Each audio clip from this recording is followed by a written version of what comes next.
Hello,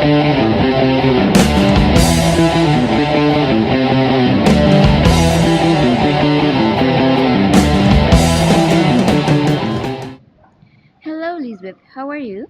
Hello, Ana Isabel. I'm fine. Why did you came by? Well, I became interested in weapons because we were talking about them on our social class a while ago. Do you know something about that topic? Yes, Ana Isabel. I knew a little bit about the early history of the weapons. As an example of the first artifacts created to attack or defend from other organisms, we have knives, bows, and many other kinds of weapons. All of them were made mainly by wood and stones at their most primitive stage. After a while, humans discovered several minerals, such as copper, and started using it into their weapons. The first civilization known for the use of copper on their weapons was the Sumerian. This was the first step into the new line of iron weapons. Interesting information, Lisbeth. The creation and use of the weapons has left many doubts in my head. Are they used to defend or to assassinate? Are they really necessary?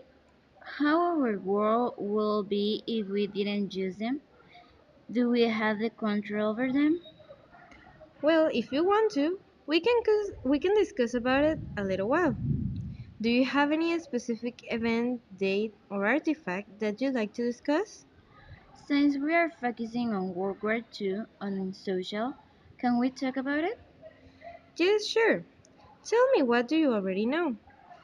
Well, I know that both sides were on a massive production of weapons, rifles, machine guns, and handguns, tanks, and other kinds of guns, and that the countries with a greater weapon production were France, Italy, the Soviet Union, the United Kingdom, Thailand, Germany, and the US. Indeed, the World War II boosted the creation of weapons, and during this time, the military equipment was revolutionary and got worse and deadliest by the time. An example of this is Little Boy, the nuclear bomb created by the United States and launched at Hiroshima on August 6 of 1945. This killed 140,000 people. The bomb was only 50 kiloton bomb and caused lots of damages, and it affects the world today. After the strike, the fireball begins to grow rapidly and rises like a balloon, and that creates the mushroom cloud that we know.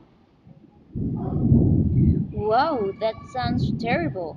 I heard that the bomb left many effects on that people. Today, we can still see the effects of radioactivity on Hiroshima. The radioactivity left the place in such conditions that it's not a suitable place for humans to live. Even with the pollution, there's 1,174 million people living there. Now the city is at a better condition and it's becoming a prosperous city. And the only 63 kilogram of enriched uranium bomb left a big damage on the city. The radioactivity also makes people get cancer easier. The particles of the radioactive material in the environment causes the DNA structure to change and causes damages and deformation on animal and human bodies too. Look at all the damage humans can cause. Was it necessary to throw those bombs? Note that the bomb thrown by the US Army to Japan was an threat towards their government. They were trying to make Japan change their government and their political organization. They want trade benefits too. But the main reason was because Japan had attacked the Pearl Harbor and the US wanted to prevent any invasion. Yeah, the measurement taken by the United States was rough, but it worked. Japan decided to agree to the American terms after the second atomic bomb thrown in Nagasaki, but they had one condition. Japan wanted to keep their dictator and government style.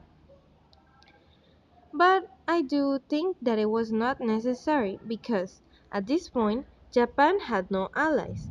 Their army was almost destroyed and their islands were blocked. So Japan had no chance, but the United States still decided to attack.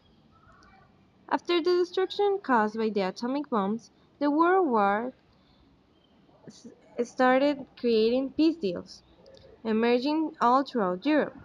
An example of this is the Treaty of Versailles, the European Union, and the ONU.